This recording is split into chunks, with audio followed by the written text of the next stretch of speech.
golfers, stop throwing your hands at the golf ball. Instead, you are here because you want 3 simple drills to increase your ground force today. And golfers, why are you here? You are here because you likely lack distance, you lack swing speed, you're not efficient with your body, and you want to improve your overall game with some simple exercises you can do today. And you're likely wondering, who am I?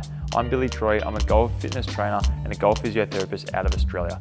I've helped thousands of clients just like you improve their movement, improve their strength, and improve their overall game with golf fitness. Over 5,000 people have used my fitness software, and I work with clients all over the world with my online fitness business. And you're also wondering, do these drills actually work? Yes, they do. These are used by tour players all over the world and amateur golfers alike. You can see Trent, my client, on screen here. We got an extra 7 miles an hour in his golf swing just in one session using drills you're going to try right now. But golfers, before we get started, make sure you please like and subscribe. It helps golfers all around the world find golf fitness, and I'm super passionate. I want to help over 1 million golfers improve their game, improve their health, and play as long as they'd like to. And also, if you want more information, comment bootcamp below. I'm going to send you a free program on my online app, which is going to get you a guaranteed 5 miles in 4 days. And yes, you heard that correctly. And golfers, if you want to increase your swing speed, you need to try the step drill. And golfers, this is a great drill to start targeting your weight transfer onto your trail and also your lead side. So with a lot of professional players, when they're making their backswing, they're getting roughly 60 to 80%, give or take, of their weight onto the rear leg in their backswing.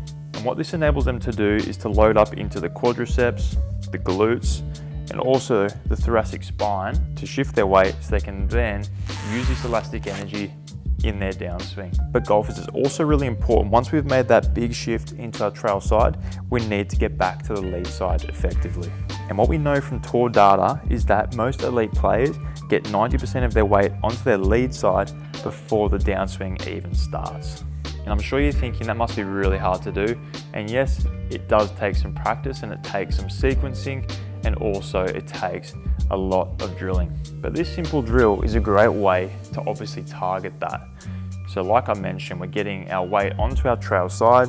So as you can see, I'm picking up my leg. So obviously I've got 100% of my weight on my trail side. And before that club comes down, I'm already getting my weight onto my lead side. And also a really important statistic to mention is that elite players on the tours can push roughly 200% of their weight through their lead side as they go through this impact zone. And what can happen from there, they start to push, their leg's going to extend back because Newton's law, every reaction creates an equal and opposite reaction. So I'm pushing into my toe, that's going to drive my hip back. I'm going to delay the hands, hold on to the lag, and release it at the golf ball at the last second. And with this drill, you want to try and practice it for 30 seconds, building up in terms of your speed and your intensity. But have some fun with that. It's a great way to start getting the idea of the weight transfer. And if you're trying to think about this logically, it's like a seesaw. We want the weight to go onto our trail side, we want to load, and then we want to drop back the other way onto our lead side to try and get that explosion of force. In golfers, if you want to increase the pressure that you put through the ground, you need 2 golf balls. And so these 2 balls are going to go under my trail foot and also my lead foot. So what we're going to do from here is in our backswing, we're pushing into that ball, into the ground. You can see it's a squishy ball. So this enables me to really push through that leg. And again, it's allowing my leg to rotate, extend. So I'm storing that potential energy. So as the club's coming back, I'm pushing hard into my toe box there. That's allowing the club to rotate. It's pushing my hip to open. And from there, I'm getting into the slot. And I also see a number of golfers that feel like they lack flexibility in the hip, but typically what they're doing is they're lacking force through the ground. If I just purely try and rotate my hip with my muscle without putting pressure on that side, it becomes quite hard. But as soon as I start to force pressure into my toe, it's going to naturally kick that hip back so I can get my hip all the way around the corner, like a lot of pros such as Rory, Victor, JT, and a lot of these bigger hitters on tour. And then when it comes to the lead side, before my hands drop in the downswing, I'm already starting to stamp down on that left side. So from here, I'm pushing down, my hip's opening up, that club's going to release down through the slot, and I can try and maximize the amount of potential energy I've got in the club. And when it comes to speed training, it's almost like we're trying to crack a whip.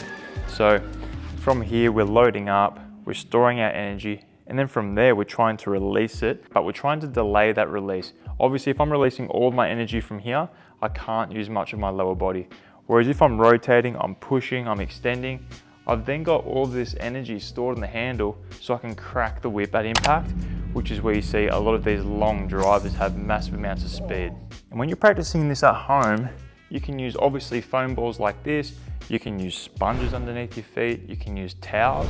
It's a great way of getting feedback of where that force needs to go to maximize your distance and maximize the amount of efficiency you're getting out of your body. So the next time you're at your range session, I'll be practicing this for 10 to 15 minutes, just using these balls under your feet. Make sure you break up your swings though, because when you're doing this, you're going to be swinging quite fast. It's going to be an effort on the body. And also when you're doing this, try and feel what is happening within your body. Do you feel more rotation in the leg? Do you feel more activation in your muscles around the thigh, around the glute?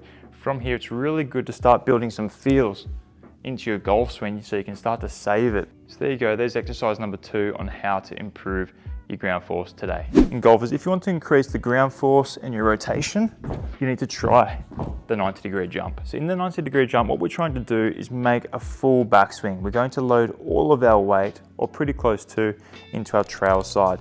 From here, we're going to try and torsion the ground. So I'm rotating into the ground.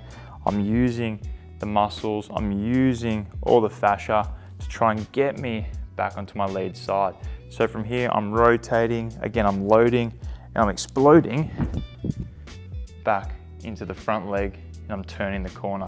Because in the golf swing, we've got a number of different forces. We've got ground force pushing us up, we've got rotational forces, and a number of other forces that are acting upon the club. And so when I'm working with a number of my clients, either online or face-to-face, I look at their golf swings and they're very stable.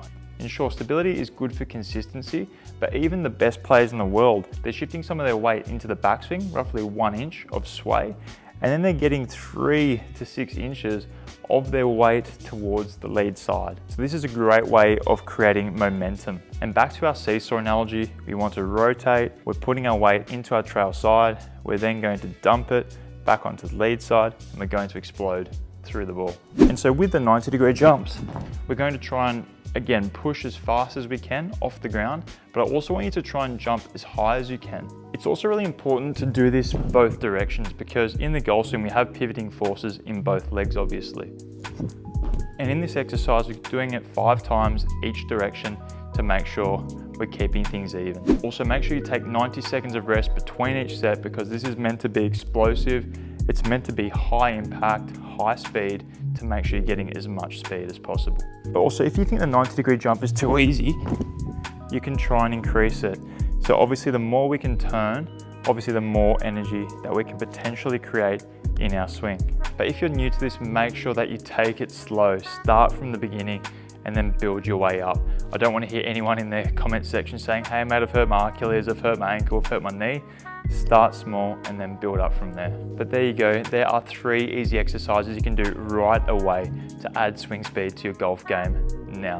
And again, if you've enjoyed this video, make sure to like, subscribe, put notifications on, share it to someone that could find this video useful. And last but not least, comment bootcamp below to get access to my 4-day speed program to get you 5 miles per hour. I'm Billy Troy, and I'll see you in the next video.